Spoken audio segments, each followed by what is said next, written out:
La justification s'oppose au libre arbitre, également avec le libre arbitre. Il en est nécessairement ainsi parce que la justification se trouve dans le Christ seul et non dans l'homme. La justification se fait par la seule grâce et non par les œuvres. La justification se fait par la foi seule et non par la volonté du pécheur. Dans la terminologie d'aujourd'hui, cela signifie que nous n'avons pas seulement une importante controverse doctrinale sur la justification avec Rome, mais aussi avec l'arminianisme. Parce que pour eux, la justification par la foi signifie justification par le libre arbitre de l'homme. C'est une différence énorme, parce que pour l'arminien, la foi est pratiquement synonyme de libre arbitre. Déménagement. De la réponse de Calvin au cardinal Sadoleto, son commentaire sur Romains et la nécessité de réformer l'Église, nous arrivons à son opus magnum. Les instituts de la religion chrétienne, nous sommes, en pensant surtout au dernier, les 15.5.9. Tradition. Calvin consacre de nombreux chapitres à la justification, preuve de son importance. Se manifeste par le grand nombre de chapitres consacrés à ce sujet dans le livre 3. Le livre 3, grosso modo, mais peut-être assez pour notre objectif. Ce matin, traite de la sotériologie, la doctrine du salut, un tiers au moins. 8 des 24 chapitres du livre 3 est consacré à la justification. C'est plus d'un tiers si vous incluez le chapitre sur la liberté chrétienne, dont Calvin dit qu'elle est, je cite, surtout un appendice de la justification. Il y a 2 images utilisées par Calvin dans le livre 3, chapitre 1er, section 1, le tout début de son traitement de la justification. 2 images sont utilisées à propos de cette doctrine. Calvin l'appelle une charnière et un fondement.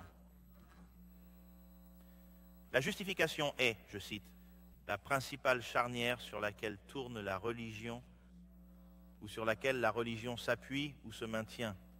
Si l'on perd la charnière et la porte de la religion tombe. La justification est également le fondement sur lequel vous, je cite, établir votre salut et construire la piété envers Dieu. Et donc, sans ce fondement, la maison du salut, c'était bâti sur du sable, et toute piété s'effondre.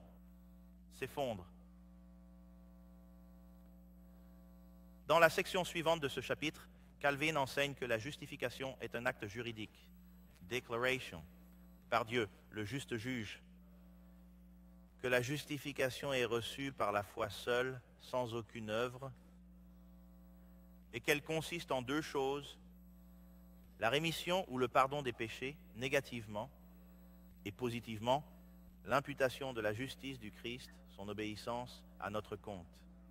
Son obéissance à notre compte. Calvin le prouve ensuite en examinant plusieurs textes bibliques dans les 2 sections suivantes. Il affirme alors que cette explication scripturaire de la justification doit être donnée dès le début, de peur que, je cite, nous trébuchions au seuil même et de ne jamais entrer dans la maison. C'est précisément cela, pour reprendre l'expression de Calvin, ce que l'Église de Rome, la nouvelle perspective sur Paul et la vision fédérale, ils ont trébuché sur le seuil même, avec leur définition hérétique de la justification.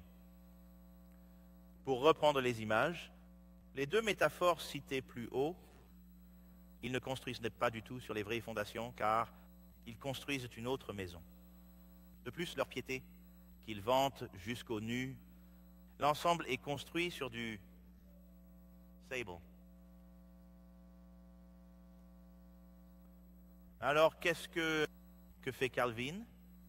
Dans tous ses écrits sur la justification, dans ses instituts, dans ses commentaires, dans ses sermons, dans ses ouvrages théologiques et tout le reste, on pourrait le résumer en une phrase. Il nous chasse de nous-mêmes et de notre prétendue justice pour rechercher toute notre justice en Jésus-Christ, crucifié pour nous seuls. Et comment procède-t-il? Il présente l'homme déchu comme un pécheur totalement dépravé. Et pour l'ensemble de son travail, il n'est que mal. Même et Calvin est particulièrement clair sur ce point.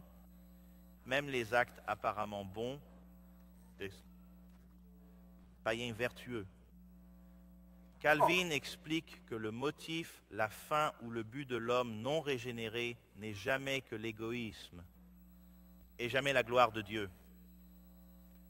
Et il s'empresse d'ajouter aussi que même les bonnes actions des vrais croyants sont imparfaites et ont besoin, pardon, et tout ce qu'il y a de bon en eux. Et nous n'avons qu'un petit début de la nouvelle obéissance, comme le dit notre catéchisme de Heidelberg. Tout ce qu'il y a de bon en eux est opéré par l'Esprit Saint en nous. Telle est, en résumé, la doctrine de Calvin sur l'homme déchu. Calvin exalte également la loi. Il explique qu'elle est spirituelle, qu'elle est intérieure, qu'elle comprend le cœur et pas seulement l'extérieur, et qu'elle couvre les pensées et les paroles, ainsi que ce que nous faisons et qu'elle exige une obéissance à 100% et jamais rien de moins. Calvin nous le rappelle avec force, à maintes reprises, la malédiction. Parce que maudit, est maudit tout homme qui ne continue pas à faire tout ce qui est écrit dans le livre de la loi, Galates 3:10. Que dit Romains 3? Que le monde entier se rend coupable devant Dieu. Comme si cela ne suffisait pas, Calvin écrit ceci. J'admets que dans le livre de Job, il est fait mention d'une justice supérieure que l'observation de la loi. Et il vaut la peine de maintenir cette distinction. Car même si quelqu'un satisfaisait à la loi, il ne pourrait pas non plus résister à l'épreuve de cette justice qui surpasse toute intelligence. C'est pourquoi, bien que Job ait une bonne conscience, il est frappé de stupeur, car il voit que même la sainteté des anges ne peut plaire à Dieu s'il devait peser leurs œuvres dans sa balance céleste.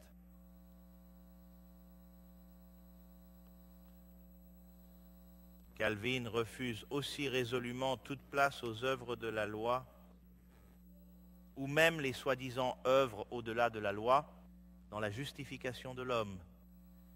Il s'en prend à l'idée que l'homme puisse mériter de Dieu, qu'il qualifie de